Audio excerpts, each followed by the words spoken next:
નમો હરિયંતાણમ નમો સિદ્ધાણમ નમો આયર્યાણમ નમો વજ્જાયાણમ નમો લોહે સૌવસાવણમ એસો પંચનમુકારો સૌવ પાવપણાસણો મંગલાહાણમ ચ સૌવે સિંપણમમ વૈ મંગલમ મંગલમ ભગવાન વીરો મંગલમ ગૌતમ પ્રભુ મંગલમ સ્થૂલભદ્રાદ્યા જૈન ધર્મોસ્તુ મંગલમ. પ્રવચનનો વિષય છે ભયને ભયભીત કરનારો એક ભડવીર, રાજપુત્ર હરિવિક્રમ.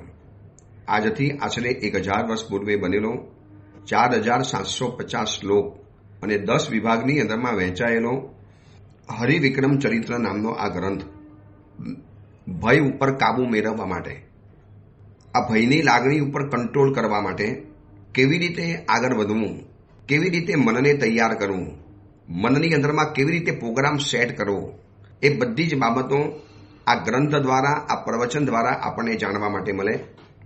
કે આ ગ્રંથની અંદરમાં આવનારા જેટલા પણ રાજપુત્રો છે, રાજપુત્રીઓ છે, જેટલી પણ વ્યક્તિઓ છે, દરેકના જીવનની અંદરમાં કંઈ ને કંઈ તકલીફ, મુશ્કેલી, ડર ભયંકર લાગે એવી ભયંકરમાં ભયંકર પરિસ્થિતિ સર્જાય, છતાં પણ એ બધાની અંદરમાં એ લોકો આબાદ બહાર નીકળી ગયા. એક માત્ર માનસિક બલે, મનના બલ ઉપર, માણસની માસિક આવક કેટલી છે એની ઉપરથી કે એનું ભવિષ્ય નક્કી નથી થતું, એનું માનસિક બલ કેટલું છે એ ઉપરથી નક્કી થાય કે માણસ કેટલો આગળ વધવાનો છે.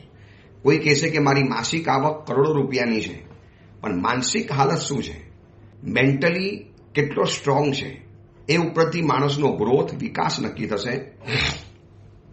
તો આ પ્રવચનની અંદરમાં આપણે ત્યાં સુધી પહોંચેલા હતા કે વીરસેન અકલંક અને અમલ મુનિવરની પાસે, કેવળ જ્ઞાની મુનિવરની પાસે પોતાના પૂર્વભવને જાણવાની કોશિશ કરી અને કેવળ જ્ઞાની મહાત્મા એનો આખો પૂર્વભવ બતાવે છે.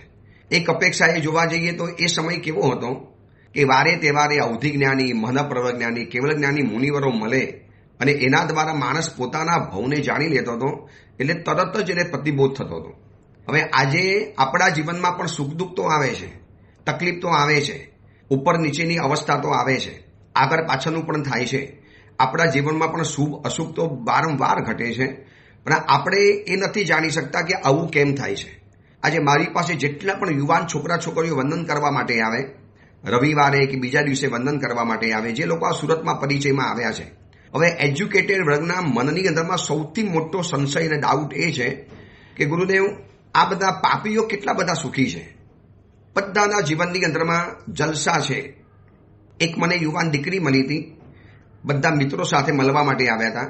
એને કીધું કે ગુરુદેવ, મારા પરિવારની અંદરમાં એક વ્યક્તિ એવી છે, એક મારા અંકલ છે, એનું ઘરમાં બધું જ રાજ એનું ચાલે, બધું જ એટલે બધું જ રાજ. એ કે મોટા ભાઈ નથી, પણ આ બધાના ઘરની એટલે અમારા ઘરની અંદરમાં એનું બધું રાજ ચાલે. એને કોઈ પૂછી ન શકે, એને કોઈ કહી ન શકે. એ 50 લાખ, કરોડ, 5 કરોડ રૂપિયા વાપરી નાખે, કોઈ એને પૂછી ન શકે. અને અમારે 5 લાખ વાપરવા હોય તો અમારે એની પરમિશન લેવાની. અને છતાં પણ એમનો નેચર આવો, એમનું આ બધું આવું, આ બધી જે બધી મને વાતો બતાવી. અને અમારા પિતાજી, અમારા પપ્પા, અમારો પરિવાર, અમે એકદમ સારા, સજ્જન, ધર્મિષ્ઠ, બધી આરાધના કરીએ, રાત્રિ ભોજન ત્યાગ કરીએ, પરમાત્માની પૂજા કરીએ, છતાં પણ આવું કેમ? મને તો એમ થાય કે આ ધર્મ જેવી કોઈ ચીજ જ નથી. જો આ બધાના જીવનમાં કેવા જલસા છે. મેં એને એક જ કીધું છે કે આપણી પાસે કોઈ એવા કેવળ જ્ઞાની મહાત્મા નથી જેથી આપણે જાણી નથી શકતા કે આપણે સારા હોવા છતાં પણ આપણી સાથે સારું કેમ નથી થતું, અને એ લોકો આટલા બધા ખરાબ છે છતાં પણ એના જીવનમાં ખરાબ કેમ નથી બનતું. બસ બધાના મનની આ જ નબળી કડી છે, બધાના મનની અંદરમાં આ જ વિચાર હરી ફરીને આવી જાય છે. પછી શું માને ખબર છે? એ તો પાપીઓને જલસા છે, કોઈ એવું પુણ્ય જેવી ચીજ નથી, કોઈ ધર્મના ફલ જેવું નથી. હોય તો અમને ન થાય. હું એમને એક જ કહું છું કે આ બધું જ છે છતાં પણ પાપી માણસનું કોઈ બગાડી નથી શકતું, અને ધર્મી માણસનું વારે તહેવારે બગડે છે. તો એના મૂલ્ય આ ભવમાં નથી, પાછલા ભવની અંદરમાં છે. આ ભવની અંદરમાં જો આટલો સજ્જન વીરસેન, આટલો સારો ગુણરાજ, આટલી સારી રાણીઓ, આ બધી જો આ બધાના જીવનની અંદરમાં તકલીફોના પાર નથી આવ્યા. જય શ્રી હોય, કે હરિવિક્રમ રાજા હોય કે ભુવન સુંદરી રાણી હોય, તો એ બધા સારા હોવા છતાં પણ એમના જીવનમાં તકલીફ આવી. તો પછી કેમ તકલીફ આવી? સારા હા તો તકલીફ ન આવી જોઈએ. બસ એનું સમસ્યાનું સમાધાન એ છે કે આપણી પાસે કોઈ એવા કેવળજ્ઞાની કે જ્ઞાની મુનિવર નથી કે જે આપણને આ બધી પૂર્વભવની જટિલતાઓ બતાવી શકે. એટલું કોમ્પ્લેક્સ છે પૂર્વના ભવોનું, એટલી જટિલતા છે જે આપણે નથી જાણી શકતા. એના તાર એટલા બધા ગૂંચવાયેલા છે, એના તાણાવાણા, એના કાર્યકારણના સંબંધો, કયા કારણે આવું થયું. પાપી હોવા છતાં પણ એની સાથે કોઈ બગડતું નથી અને ધર્મીનું વારે તહેવારે બગડે છે. સજ્જન માણસો દુઃખી છે, સજ્જનો તકલીફમાં છે, સારા સ્વભાવવાળા માણસો બચારા પીડાય છે, દંડાય છે, કૂટાય છે અને જેનો નેચર સાવ વિચિત્ર છે, બિલકુલ ઉદ્દંડ છે, ઉદ્ધત છે, એનું દુનિયાની અંદરમાં રાજ જોવા માટે મળે છે. હવે આ બધું જો ધર્મ ઉપરની શ્રદ્ધા હોય ને તો નીતિ નિયમ પ્રમાણે માની શકે, પણ નહીં, હું ના માનું. હવે એને મનાવા હોય તો કોઈ કેવળજ્ઞાની મહાત્મા એને જો પૂર્વભવ બતાવે ને તો તરત જ માણસ માની લે. હવે આ વીરસેન પણ કહી શકતો હતો કે ગુરુદેવ મારી સાથે જ આટલું બધું ખરાબ કેમ થયું? હું સારો છું, વિનય છું. અને આપણે આખી કથાની અંદરમાં જોયું ને કેટલો ઔચિત્યનો ભંડાર, કેટલો વિનય, કેટલો નમ્ર, કેટલો નિરભિમાની, કેટલો સાલસ, કેટલો સરળ સ્વભાવનો, બિલકુલ ડાઉન ટુ અર્થ. સમૃદ્ધિની ટોચ ઉપર રહ્યા છતાં પણ આ વીરસેન કેટલો બધો ડાઉન ટુ અર્થ છે. તો એના જીવનમાં પણ આટલો ઝંઝાવાત ફૂંકાયો. જન્મતાની સાથે માતા પિતાનો વિયોગ. હરિવિક્રમનું પણ ચરિત્રમાં આપણે જોયું, હરિવિક્રમની કથા જે ચાલુ છે એમાં પણ આ તકલીફો જોઈ. તો કેમ દરેક સારા માણસોને તકલીફ આવે? ચલો, આદિનાથ પરમાત્મા છે, આદિનાથ પરમાત્મા તીર્થંકર છે, વિશ્વ શ્રેષ્ઠ છે, જેમને પુરી સુત્તમાણમ નામનો શબ્દ આપણે બોલીએ છીએ, નમુથુણમમાં કહીએ છીએ ને, પુરી સુત્તમાણમ. ભગવાન પુરુષોમાં ઉત્તમ છે, સર્વ પુરુષોમાં ઉત્તમ છે. હવે આવા ઉત્તમ પરમાત્માને એ ભવની અંદરમાં 400 દિવસ ભૂખ્યા રહેવાનો વારો આવ્યો. કેમ ભાઈ? તો આપણને ખબર છે કે કોઈ ભવની અંદરમાં ભગવાનની કર્મ બાંધેલું તો આ ભવમાં કર્મ ઉદયમાં આવ્યું. જો કાર્યકારણનો સંબંધ છે ને એ કેવળ જ્ઞાનીના કારણે તરત જ ખબર પડે છે, પણ આપણને ખબર નથી પડતી કાર્ય કયા કારણથી થયું. એટલે કાર્ય અને કારણના વચની અંદરમાં જેટલું ડિસ્ટન્સ લાંબુ, જેટલું અંતર લાંબુ, એટલો આપણો ધર્મ ઉપરનો શ્રદ્ધાનો ભાવ તૂટી જાય. જો પડીએ છીએ અને તરત વાગે છે ને તો ખબર પડે છે કે પડવાથી વાગે છે. વધુ પડતું ખાધું અને ડાયેરિયા થઈ ગયા તો ખબર પડી ગઈ કે ખાવાથી ડાયેરિયા થાય છે. એવી રીતે મેં આવું પાપ કર્યું તો મને એની સજા તરત નથી મળતી, અથવા તો પુણ્ય કર્યું છે તરત એની સજા નથી મળતી. ધર્મના ક્ષેત્રમાં આ કાર્યકારણનો સંબંધ થોડોક લાંબો છે. ઘણી વાર તો એવું બને કે આ ભવમાં ભયંકર કક્ષાના પાપ કર્યા હોય છતાં પણ એનો વાર વાંકો ન થાય, કોઈ તકલીફ ના આવે, બિલકુલ મુશ્કેલી ના આવે, ઉલટાની જિંદગી આબાદ નીકળી જાય. પછીના ભવની અંદરમાં એની જે ખાના ખરાબી થવાની છે ને, પણ એ તો કોણ જોવા માટે જવાનું? હું આ દીકરા દીકરીઓને એટલું પ્રેમથી સમજાવું છું, વિસ્તારથી સમજાવું છું, લોજિકલી સમજાવું તો થોડું ઘણું માને. છતાં પણ એના મનમાં ફરિયાદ તો પાછી આ જ રહે કે ગુરુદેવ આ બધા નપાવટ, નાલાયક, અયોગ્ય, બદમાશ, ડામીશ, નીચ, લુચ્ચા, લફંગા, આ બધાના જીવનમાં કેમ જલસા અને કેમ ધર્મીઓને દુઃખી થવાનું છે? હું એમને એમ કહું છું કે દુઃખ અને ધર્મનો કોઈ સંબંધ જ નથી. સંબંધ છે ગયા ભવના કર્મના કારણે. હવે ગત ભવ આપણને કોઈ બતાવી નથી શકતું. આ વીરસેનને તો તરત જ મહાત્મા મળ્યા, કેવળજ્ઞાની મુનિવર બતાવી શકે છે. હવે આપણને કોણ બતાવશે? તો આપણે તો શ્રદ્ધાથી આ વાતને સ્વીકારવી પડે અને એનું નામ તો છે સમ્યક દર્શન. એ સમ્યક દર્શન હશે એટલે શ્રદ્ધા આવવાની અને એનાથી આપણને ખબર પડે કે કાર્ય કારણનો સંબંધ કોઈક તો છે. આ ભવમાં ખરાબ નથી કર્યું, પણ કોઈક ભવમાં મેં ખરાબ કર્યું હશે ને માટે મારું આ ભવમાં ખરાબ થાય છે. આદિનાથ ભગવંતે કે પરમાત્મા મહાવીરે એ ભવમાં તો કોઈનું જ ખરાબ નથી કર્યું, ઉલટાનું વિશ્વ માતાનું સારું કર્યું છે, શુભ ચિંતવ્યું છે. છતાં પણ ભગવાનના કાનમાં ખિલ્લા ઠોકાયા, પગમાં ચૂલા જલ્યા, છતાં પણ ભગવાન ઉપર ભયંકર સારા 12 વર્ષની ઘોર પીડાઓ થઈ, ઘોર ઉપસર્ગો થયા. કયા કારણે થયા? પૂર્વભવ. આપણને બધો પૂર્વભવ જાણ્યો છે માટે આપણે કહીએ છીએ. તો બસ એમાંથી આપણે શીખવાનું છે, એમાંથી આપણે જાણવાનું છે. આ પ્રવચન સાંભળનારા જે હજારો શ્રોતાઓ છે એ બધાને એ જ કહેવાનું કે આ કાર્યકારણનો સંબંધ એક વખત જો મગજમાં ફિટ થઈ જશે તો ધર્મ ઉપરની શ્રદ્ધા ક્યારે ઢીલી નહીં પડે. હવે આ ગુણરાજના જીવનની અંદરમાં જો પૂર્વભવની અંદરમાં વીરસેનનો આત્મા ગુણરાજ છે અને આ જ ભવની અંદરમાં એને ચડતી પડતી કેવી જોવા માટે મળી છે. હવે રાજા તો એની ઉપર આફરીન પોકારી ગયો. એને રાતના એકાંતના સમયની અંદરમાં, અંધકારના સમયની અંદરમાં અનુકૂળ એવી રાણીએ એને જે પ્રપોઝ કર્યું, એને જે ઓફર કરી, એને જે ઈચ્છાઓ વ્યક્ત કરી, અને એની સામે આ જે મેરુ પર્વતની જેમ નિશ્ચલ રહ્યો, મેરુ પર્વતની જેમ અડોળ રહ્યો, એને પોતાના મનને ડગમગવા નથી દીધું. જ્યાં ભલભલા હરિહર બ્રહ્મ પુરંદર બધા લપસી પડ્યા છે, એ જ કામના માર્ગ ઉપર આ વ્યક્તિ અડોળ રહ્યો, અડગ રહ્યો. એના કારણે રાજાને એની ઉપરનો એટલો બધો સદભાવ અને અહોભાવ વધી ગયો છે. એટલે રાજા એને હાથ જોડે છે, બે કરબદ્ધ વિનંતી કરે છે, અને માગ એ આપવા તૈયાર થયો છે. ત્યારે રાજાની પાસે એક જ કહે છે કે રાજન, જો આપવું જ હોય તો મારા વતી બધી જ રાણીઓને સરખો પ્રેમ આપો. તમારે આવું ક્યારે જોવાનો વારો જ નહીં આવે. રાજન, દરેક વ્યક્તિ ખરાબ નથી હોતી, પરિસ્થિતિ એને ખરાબ કરવા માટે મજબૂર બનાવે છે. હું કે તમે આપણે જન્મથી ખરાબ નતા, પરંતુ કોઈક પરિસ્થિતિ એવી આવી, કોઈક આવા ભીષમાં ભીસાયા, કોઈક એવી સ્ટ્રગલની અંદરમાં આપણે સપડાયા, કોઈક એવી મુશ્કેલીની અંદરમાં આપણે પડ્યા, અને એના કારણે આપણે ખરાબ કરવું પડ્યું છે. વ્યક્તિ ખરાબ નથી હોતો, વ્યક્તિની પરિસ્થિતિ એને કદાચ ખરાબ બનાવવા માટેની પ્રેરણા આપતા હોય છે. રાજન, એ રાણી ઉપર ગુસ્સો નહીં કરતા, રાણીનો કોઈ વાંક જ નથી. રાજન, આપની જવાબદારી હતી. આપે જ્યારે લગ્ન કરીને આવ્યા છો, એક કરતા અનેક રાણીઓ જ્યારે તમે બનાવી છે, તમે ખાલી બે ચાર માનીતી રાણીઓને સુખ આપો, એની પાસે જાઓ, તમે એને ટાઈમ આપો, તમે એને સમય આપો, અને બાકી બધી રાણીએ શું ગુનો કર્યો? અને પછી એ લોકો આવા આડા રસ્તા શોધે. તેમાં રાજન, વાંક તમારો છે, રાણીઓનો વાંક ઓછો છે. અને રાજન, હું તો આપને વિનંતી કરું છું કે આપ વિજયા રાણીને સામ દામ દંડ ભેદ આ બધું જ કયા વગર તમે એને સ્વીકારો, તમે એને પ્રેમ કરો, તમે એને ચાહો. અને રાજા કહે છે, આ સુધીમાં તે મને ક્યારેય ઉપદેશ નથી આપ્યો. આમ તું મારા નોકર જેવો છે, પણ આજથી લાગે છે કે તું તો મારા ખરેખર ગુરુ બનવાને લાયક છે. તું મને કેવો બોધ આપે છે, તું મને કેવું સમજાવે છે. હું તને માગું છું તો કદાચ મારી પાસેથી બધું જ માગી શકતો હતો, છતાં પણ તું ખાલી હજી રાણીઓને પ્રેમ આપવાનું કહે છે.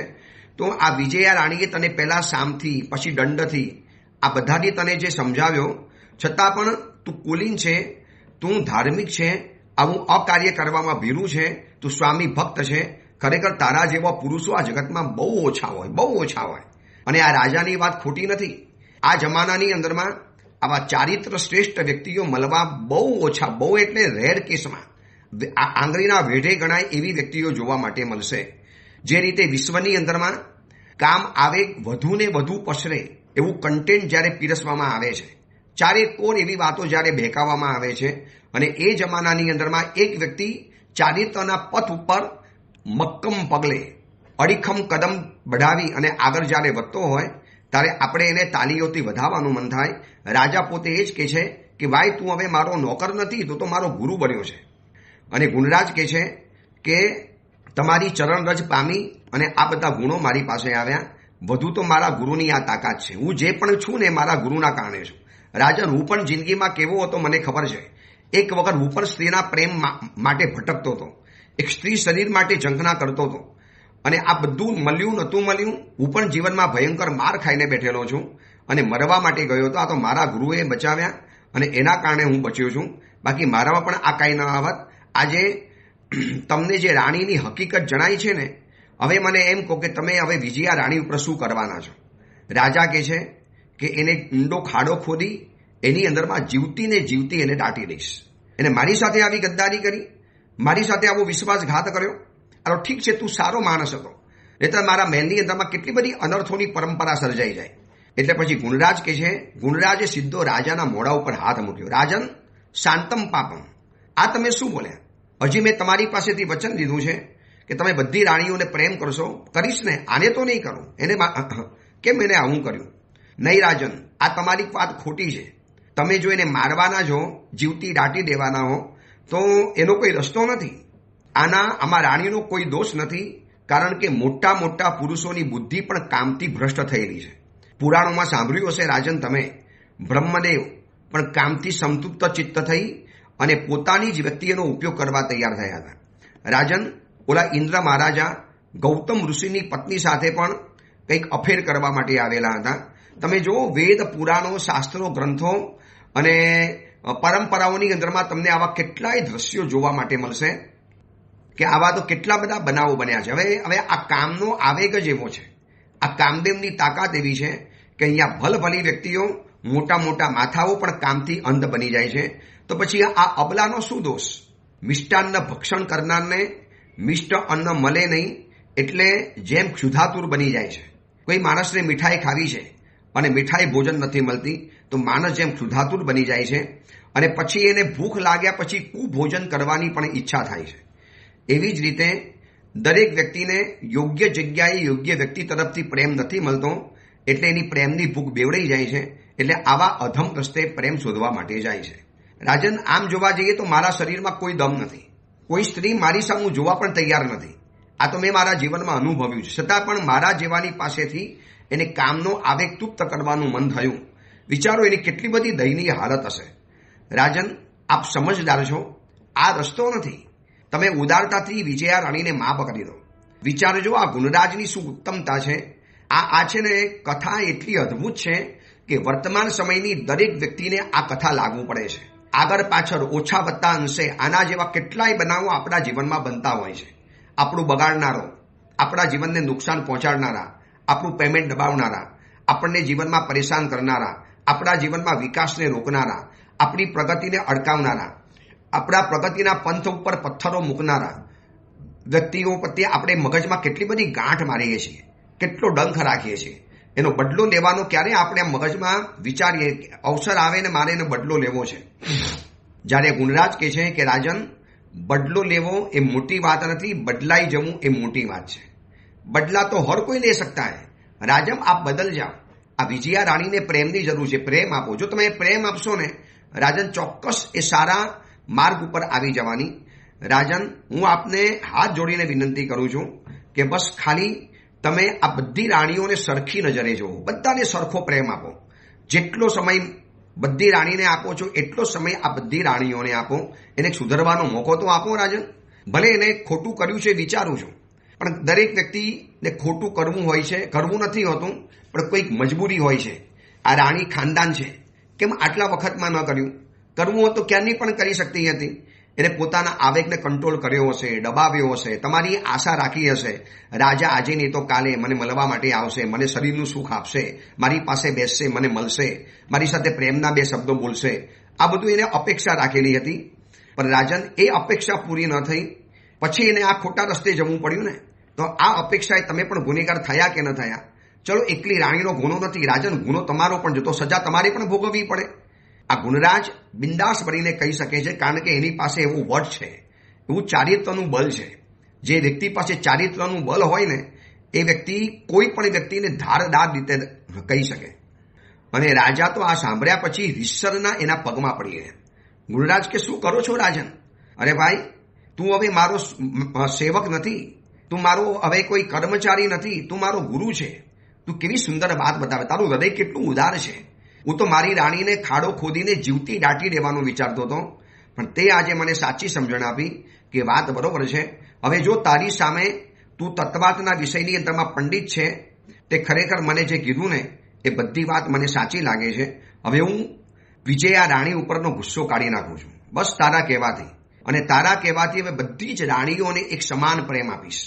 રાજન, એમ નહીં, આ બધી રાણીઓને બોલાવો, મારા દેખતા કહો, મારા દેખતા બધાને તમે પ્રેમ આપવાની એક બાંયધરી આપો. રાજન, આજે આ વિજયા રાણી છે, આવતીકાલે બીજી પણ કોઈ રાણી અતૃપ્ત હશે, અંદરથી ભૂખી હશે, જેને પણ શરીરની ભૂખ જાગશે. એ આજે મારી સાથે નહીં તો કાલે બીજાની સાથે થશે.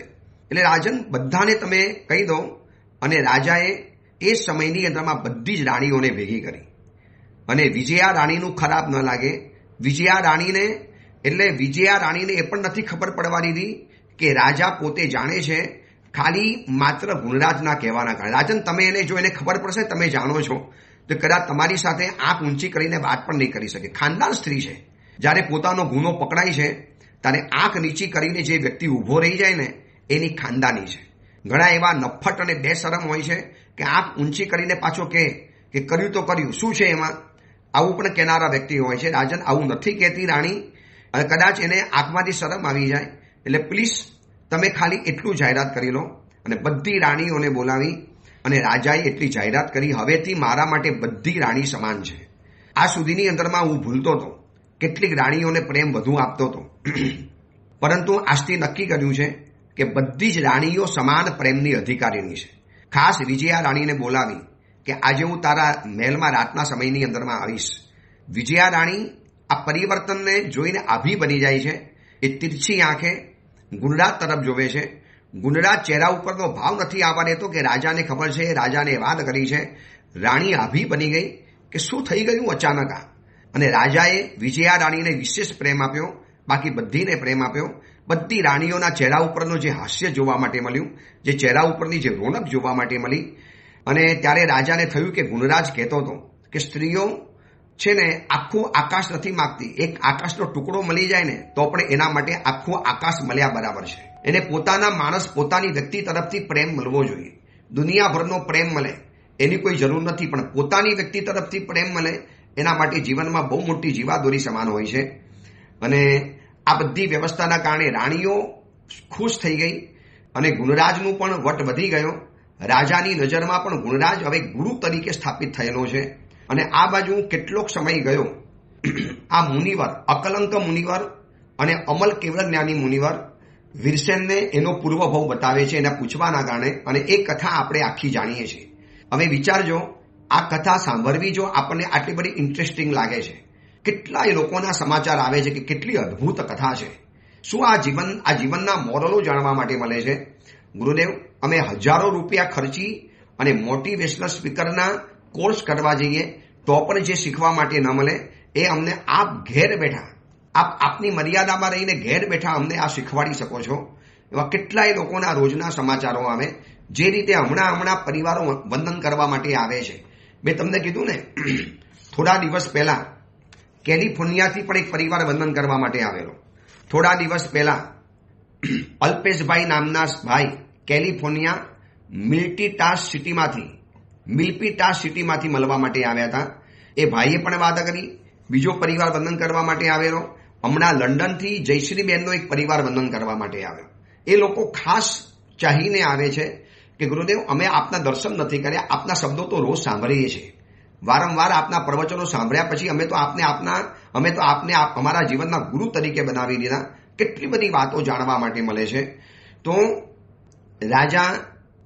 રાજાએ કેટલા દિવસો પસાર થઈ ગયા અને એક દિવસ એવું બન્યું. એટલે આપણને આ કથા સાંભળવી જો આટલી ગમે છે તો જ્યારે વીરસેન પોતે સ્વયં પોતાની કથા, આ કથા આપણી કથા તો નથી, કોકની કથા સાંભળવી પણ જો આપણને આટલી બધી ગમે છે તો વિચારી લેજો, વીરસેન જ્યારે પોતે સ્વયં પોતાની આ કથા સાંભળતા હશે ને કેટલો ઉન્માદ થતો હશે, કેવો રોમાંચ થતો હશે કે આ મારો પૂર્વભાવ, હું આવો હતો પૂર્વના ભાવની અંદરમાં. આવી કથા આપણી પણ છે જ. કદાચ આનાથી પણ જબરજસ્ત આપણી કથા છે, પણ આપણી કમનસીબી છે કે આપણને કોઈ કેવલ જ્ઞાની મહાત્મા નથી મળતા. જીન કેવલી પૂર્વધર વિરહે ફણી સમ પંચમ કાલજી. ક્ષમા વિજયજી મહારાજ મહાવીર ભગવાનના સ્તવનની અંદરમાં લખે છે કે જીનેશ્વર ભગવાન, કેવલ જ્ઞાની, પૂર્વધર, આ બધાના કારણે એક ફણી સમાન એટલે કે નાક સમાન આ ભવ છે જેમાં આપણને આવું બધું જાણવા માટે નથી મળતું. અને હવે કોઈક એક દિવસ પસાર થયા, એમાં એક વખત રાજા અનેક નાટકો અને ગાયન બધું જોવાની અંદરમાં વ્યસ્ત હતો, તલ્લીન હતો. હવે તો રાણીઓ પણ ખુશખુશાલ હતી. બધી જ રાણીઓ બેઠેલી સભાની અંદરમાં. અને એમાં રાજાની મુખ્ય પટનાની ગુણશ્રીની કુક્ષીથી ઉત્પન્ન થયેલી દેવાંગના સમાન સ્વરૂપવાન, આમ જાણે કે સ્વર્ગલોકની એક અપ્સરાની છબી નીચે આવી હોય એવી જયસુંદરી નામની રાજકન્યા ત્યાં આવી. અને જૂના કાળમાં નિયમ હતો કે કન્યા યુવાન થાય, એનો અભ્યાસ પરિપૂર્ણ થાય એટલે લગ્ન કરવાનો સમય જ્યારે આવે એટલે રાણી એને તૈયાર કરીને પિતાજી પાસે મોકલે. અને દીકરી તૈયાર થઈને પિતાજી પાસે આવે એટલે પિતાજી સમજી જાય કે હવે આના લગ્ન કરાવવાનો સમય થઈ ચૂકેલો છે. જયસુંદરી પણ આવી રીતે આવી. એટલે રાજાના મનમાં વિચાર આવ્યો કે આટલી અદ્ભુત આ કન્યા, આટલી દેદીપ્યમાન, આટલી તેજસ્વી, કલાકુશલ, એનું માનું રૂપ અને મારું પરાક્રમ લઈને આ જન્મેલી દીકરી જયસુંદરી કયા રાજાને સોંપવી, કયો રાજપુત્ર એના માટે યોગ્ય હશે, કોને સોંપવી, આવો મનમાં વિચાર ચાલી રહેલો હતો. અને જયસુંદરી પિતાને પગે લાગી, પિતાની બાજુની અંદરમાં બેસી, પિતાએ એને પ્રેમ વગેરે કર્યો અને પછી ત્યાંથી ઊભી થઈને નીકળી ગઈ.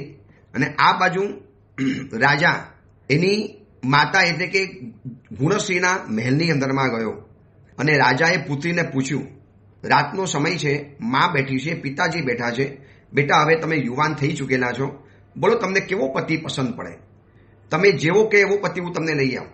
આ ભરત ક્ષેત્રની અંદરમાં હજારો સેંકડો રાજાઓ અને રાજપુત્રો છે. બોલો બેટા, તમને કેવો પ્રકારનો પતિ પસંદ પડે છે? શરમાર કન્યા શરમાર છે. શરમ એ સ્ત્રીઓનું આભૂષણ છે. ભલે વર્તમાન સમયમાં શરમની સ્મશાને યાત્રા નીકળી ચૂકેલી છે, પણ શરમ એ સ્ત્રીઓ માટેનું મોટું આભૂષણ, લજ્જા એ સ્ત્રીઓનું મોટું લાવણ્ય હતું. આ તો શરમાઈ ગઈ, નીચું જોઈ લીધું, કશું જ ન બોલી. એટલે એની માતા ગુણશ્રી કહે છે કે કોઈ પણ ખાનદાન સ્ત્રી એમ કહેશે કે મને પતિ આવો જ જોઈએ. તમે રાજાઓને આમંત્રણ આપો, રાજપુત્રોને આમંત્રણ આપો, એમાંથી જે રાજા અને રાજપુત્ર આપણી દીકરીને ગમશે આપણે એના માટે પસંદ કરી લઈશું. એટલે રાજાએ બીજા દિવસથી બધા જ રાજાઓને આમંત્રણ આપવાના શરૂ કર્યા. જેટલા પણ રાજાઓ હતા, કુલીન રાજાઓ, ખાનદાન રાજાઓ, રાજપુત્રો, આ બધાને સમાચાર આપવાના શરૂ કર્યા કે આવો, અમારી જયસુંદી નામની કન્યા છે, એનો બાયોડેટા મોકલ્યો, એના ફોટા વગેરે મોકલ્યા. દરેકની સાથે ફોટો અને બાયોડેટા મોકલવાની અંદરમાં આવ્યો. અને આ બધાને સાધારણ આમંત્રણ છે, એક દિવસ સ્વયંવર તરીકે અમારા ત્યાં પધારો અને અમારી રાજકન્યા અગર આપને પસંદ કરે તો રાજકન્યાના લગ્ન હું આપની સાથે કરાવી દઈશ. જૂના કાળની અંદરમાં આ રાજકન્યાઓ માટેનો સ્વયંવરની પ્રથા હતી. કેટલીક વિશિષ્ટ રાજપુત્રીઓ હોય અને એના માટે આવા રાજપુત્રો પસંદ કરવામાં આવતા હતા. જેમ થયું હતું ને મહાભારતની અંદરમાં દ્રૌપદી માટે સ્વયંવર થયો હતો, બસ એવી રીતે સ્વયંવર રચાવાની અંદરમાં આવે. ગામ ગામથી સેંકડો રાજાઓ, રાજપુત્રો નગરની અંદરમાં એકઠા થયા અને એક દિવસ ભરી સભાની અંદરમાં બધા જ રાજપુત્રો અને રાજાઓ ગોઠવાઈ ગયા. હવે રાજાને એમ કે આ બધામાંથી કોક તો પસંદ પડી જ જશે અને જે પસંદ પડશે લગ્ન કરાવી દઈશ. આ બાજુ જયસુંદરી તૈયાર થઈ, 16 શણગાર સજી.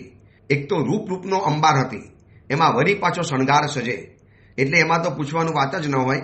દરેક રાજાઓ એને જોઈને આફરીન પોકારી ગયા. રાજપુત્રોના મોઢામાંથી શિષ્કારો નીકળી ગયો, જો આ કન્યા આપણી પત્ની બને બહુ મજા આવી જાય.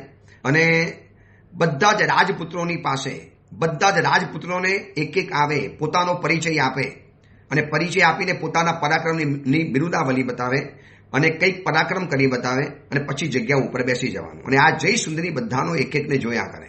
એક એક રાજપુત્રો આવ્યા, પણ એનું મન કોઈની ઉપર ઠર્યું નહીં. રાજા ચિંતામાં આવે કે આટલા બધા રાજાઓ અને રાજપુત્રો એકઠા થયા છે, આમાંથી કોક તો એને પસંદ આવવું જોઈએ ને, કોક તો એને ગમવો જોઈએ ને. પણ બધા રાજપુત્રો આવ્યા, રાજાઓ આવ્યા, બધાએ પોતપોતાની કલાઓ બતાવી, પોતપોતાના પરાક્રમ કરી બતાવ્યા. અને એક વિશિષ્ટ રાજાઓ હતા, જેવા તેવા રાજાઓ હતા નહીં, પરંતુ આ જયસુંદરીને કોઈ મનમાં બેઠો નહીં.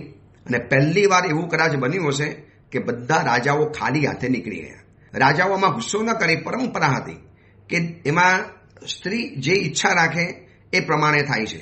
આપણે આવ્યા હતા, એને પસંદ ન પડ્યું, રાજા એની ઉચિત ભક્તિ કરે, ભેટ સોગાદ કરે.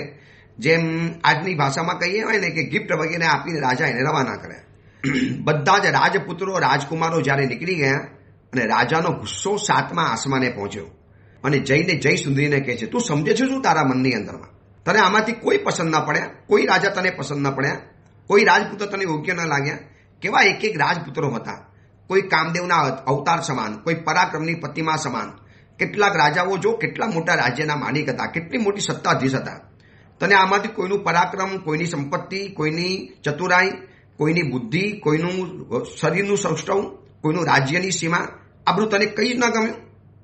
તે બધાને ના પાડી દીધી, મને નથી ગમતા, બધા નથી ગમતા. ચલો રાજાઓ તો ચાલી ગયા, પણ મારી કેવી આબરૂ ગઈ કે આ વળી એવી કઈ છોકરી હશે રાજપુત્રી કે એને એક પણ રાજા પસંદ ન પડ્યા, અને તું પણ એવી કેવી છે? માનું તારી પાસે રૂપ છે, સૌંદર્ય છે, કલા છે, તો આ બધા રાજાઓમાં પણ હતું એવું બધું, તને એમાંથી એક પણ પસંદ ન પડ્યો.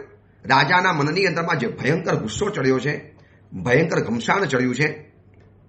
તારે મને કહેવું તો પડશે જ, કારણ બતાવો કે તે બધાને ના કેમ પાડે. રાજપુત્રી ખાનદાન છે. જો જૂના સમયની અંદરમાં શરમ, ખાનદાની અને લજ્જા કેવી હતી કે આટલી ભણેલી ગણેલી કલા સંપન્ન અને રૂપની અંબાર રાજપુત્રી પિતાના ઠપકાને ક્રોધને ખમી ખાય છે. આજે કોઈ કહી તો બતાવો, ખબર પડે.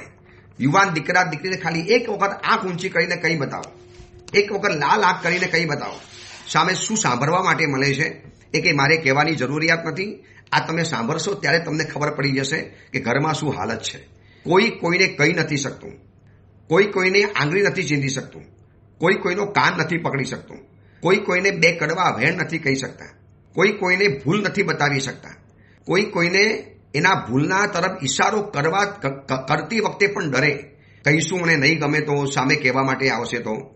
અને આ જય સુંદરી શાણી છે, શરમાર છે, પિતાજીના સંસ્કારો છે, વડીલની આમન્યા ધરાવે છે, એક અક્ષર પણ નથી બોલતી. ત્યારે રાણી કહે છે કે થોડા ઠંડા થાવ અને શાંતિથી પૂછો. આ દીકરી આપણી ગાંડી તો નથી, ભણેલી ગણેલી છે, આટલું બધું રૂપ લઈને બેઠેલી છે, બધી કલામાં કુશળ છે, તો એની પણ કોઈક તો પસંદગી હશે ને. હજી આપણે ફરી વખત કોશિશ કરીશું. આમ તમે ઉતાવળા અને ગુસ્સે થઈને કરશો તો એ નહીં ચાલી શકે. તો શાંતિથી પૂછો એને શું એની પસંદ છે, શું એની ચોઈસ છે. અને એ સમયની અંદરમાં રાજાએ શાંતિથી પૂછ્યું, બેટા હવે તો મને બતાવ, તો મને આગળ કરવાની ખબર પડે, હું કયા રાજાને બોલાવું, કયા રાજપૂતોને બોલાવું. રાજાનો ગુસ્સો જાયજ તો વાત બરોબર છે.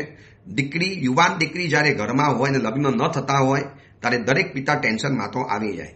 અને એ સમયની અંદરમાં પિતાજી જ્યારે પૂછે છે ત્યારે ગુણશ્રી જે જવાબ આપે છે ને, હું તમને કહું વર્તમાન સમયમાં પણ કદાચ આવી જ પરિસ્થિતિએ સર્જાઈ છે. વર્તમાન સમયમાં આ કથા બધાને, બધા પરિવારને બધી રીતે સર્વ અંશે દરેક ફેક્ટરમાં લાગુ પડે છે. એ જય સુંદરી શું જવાબ આપે છે, જય સુંદરીની મનની શું સમસ્યા છે, જય સુંદરી મનમાં શું મૂંઝાય છે, એને કેમ આટલા બધા ઉત્તમમાં ઉત્તમ રાજપુત્રો અને રાજકુમારોને ના પાડી દીધી, એને ના પાડવા પાછળનું એનું શું રીઝન હતું, શું કારણ હતું, એ તો આપણે આવતીકાલે જાણીશું. રિયલમાં જાણવા જેવું છે. જાણ્યા પછી આપણને પણ થશે કે વર્તમાન સમયમાં શું આવી પણ કોઈ દીકરીઓ હશે જે આટલું બધું ઊંડું વિચારી શકતી હોય. ચલો, શું વિચાર્યું અને શું જવાબ આપ્યો એ અંગેની વાત આપણે આવતીકાલે કરીશું. એ જ મંગલ કામના, મંગલ ભાવના. જીનાગના વિરુદ્ધ કાંઈ પણ બોલાયું હોય તો મિચ્છામી.